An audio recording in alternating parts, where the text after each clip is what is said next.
அதிமுக கூட்டணியில் போட்டியிட்டிருந்த பாட்டாளி மக்கள் கட்சி தருமபுரி உட்பட 5 தொகுதிகளில் முன்னிலையில் இருக்கின்றது. பாமகவை பொறுத்தவரை 8 தொகுதிக்கும் குறைவில்லாமல் வெற்றி பெற வேண்டும் என்று முனைப்பு காட்டி வந்தார்கள். 18 தொகுதிகளில் போட்டியிட்டிருந்த நிலையிலே இரட்டை இலக்க வெற்றியை உறுதி செய்ய வேண்டும் என்று அவர்கள் முனைப்பு காட்டியிருந்தார்கள்.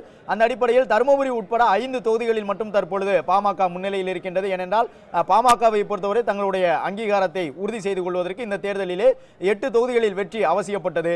இந்த நிலையில்தான் பாமக இதுவரை 5 தொகுதிகளில் மட்டும் முன்னிலை பெற்றிருக்கின்றார்கள். குறிப்பாக சௌமியா அன்புமணி போட்டியிடக்கூடிய தருமபுரி தொகுதியிலே பாட்டாளி மக்கள் கட்சி நல்ல முன்னிலை பெற்றிருக்கின்றது.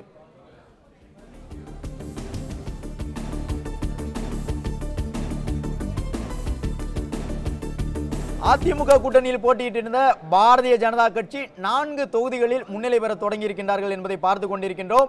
4 தொகுதிகளிலும் கூட பாஜக இப்பொழுது முன்னிலையை பெற தொடங்கி இருக்கின்றார்கள். ஏனென்றால் வாக்கு எண்ணிக்கை தொடங்கிய பொழுது ஒரு இடத்தில் கூட பாஜக முன்னிலையில் இல்லை.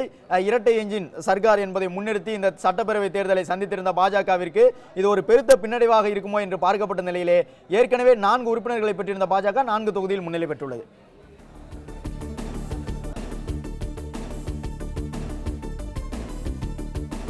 திமுக கூட்டணியில் போட்டியிட்டிருந்த மதிமுக மற்றும் இந்திய கம்யூனிஸ்ட் கட்சிகள் தலா 2 தொகுதிகளில் மட்டும் முன்னிலை பெற்றிருக்கிறார்கள் என்பதை பார்க்கின்றோம்.